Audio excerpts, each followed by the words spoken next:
Waouh, waouh, waouh, waouh. Une victoire vraiment précieuse. Donc, c'est sur un score de 1-0 que l'on s'est imposé face à l'Atlético de Madrid. Donc, un match très intéressant, je dois le dire. Vraiment intéressant. Pour nous, les Barcelonais, surtout en première période où il y avait une large domination de notre part. En seconde période, c'était un peu mitigé parce que on en a bien débuté la seconde période, mais après, avec le temps, l'Atlético s'est finalement adapté à notre jeu et a proposé un meilleur jeu que lors de la première période. Donc, un match très très intéressant, vraiment assez mouvementé. Mais ce que je trouve une fois de plus décevant de la part de notre équipe, c'est le manque de réalisme. Et ça, c'est vraiment criant. Jusque-là, on n'a toujours pas atteint le niveau adéquat parce que lors des compétitions importantes, ces petits détails-là comptent énormément et pour l'instant, on n'est vraiment pas à la hauteur.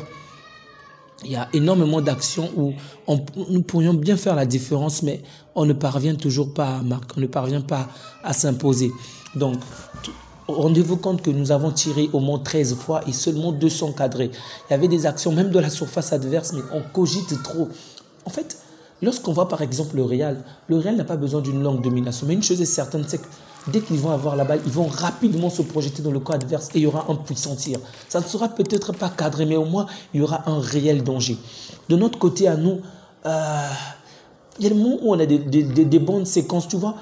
On peut même commencer une action très bonne où on se projette, mais après, en arrivant dans le camp adverse, on baisse le tempo et du coup, en fait, le jeu se ralentit et l'adversaire revient se repositionner. Et même lorsqu'on parvient à se projeter dans la surface adverse, on n'est vraiment pas mordant. En gros, généralement, ça ne rentre pas du premier coup. Et j'espère vraiment qu'on va s'améliorer sur ce point parce que jouer contre des équipes qui marquent comme le Real ou comme City, ça pourrait vraiment nous coûter tout un match.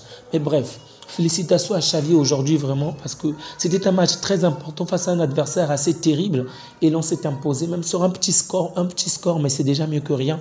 Et bravo à Joao Félix pour son merveilleux but. Donc un bon match de la part de Joao, c'est pas pour rien qu'il a été nommé MVP du match. Mais comme j'en ai parlé aujourd'hui, comme j'en ai parlé avec Tena pour le Paris Saint-Germain, je vais encore dire que pour moi aujourd'hui, Iñaki Peña a juste été formidable, vraiment formidable. Waouh, waouh, waouh. Le match que nous avons joué contre Porto, il était déjà bon, mais là, ce sont des arrêts de Ter Stegen qui nous a réalisé le mec. Le mec a même fait plus d'arrêts que Oblak. Vraiment, il a réalisé plus d'arrêts décisifs que Oblak. Très bonne performance de la part de Peña. Il nous a vraiment sauvé aujourd'hui. Vraiment bravo à lui. La majeure partie des joueurs, ils ont montré un bon niveau, ok.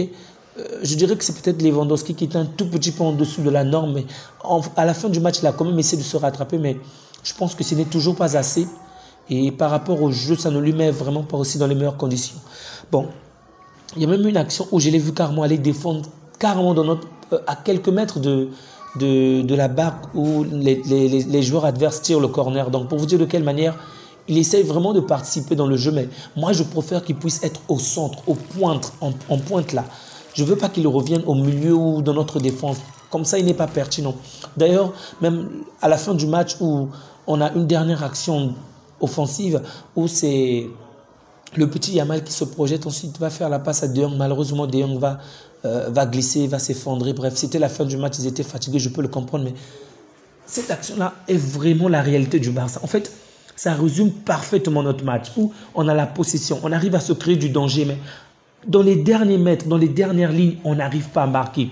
Rendez-vous compte qu'il y avait pratiquement 4 joueurs barcelonais contre un seul défenseur et un gardien. En plus, on était mieux positionnés. De Jong pouvait faire la passe avant qu'il tombe ou encore Lamine Yamal pouvait donner de l'autre côté. Et malheureusement, une fois de plus, des petits choix, je dis bien des petits choix qui nous empêchent d'aller beaucoup plus loin. Pour l'instant, il y a un plafond de verre que nos joueurs n'ont pas encore brisé pour pouvoir marquer plusieurs buts. Donc, je pense que c'est ce niveau-là qu'on doit vraiment réaliser, qu'on doit être plus réaliste.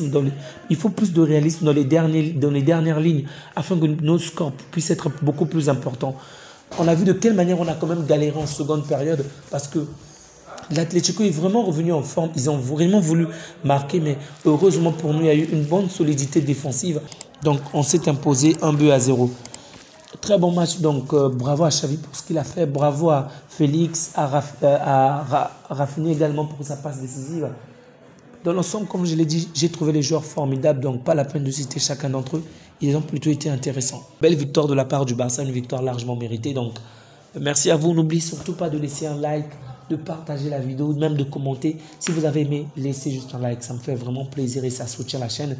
Et donc, n'oubliez surtout pas de vous abonner. L'objectif est toujours le même, 500 abonnés avant la fin de l'année. Donc, prenez bien soin de vous ainsi que des vôtres et que Dieu vous garde. Au revoir.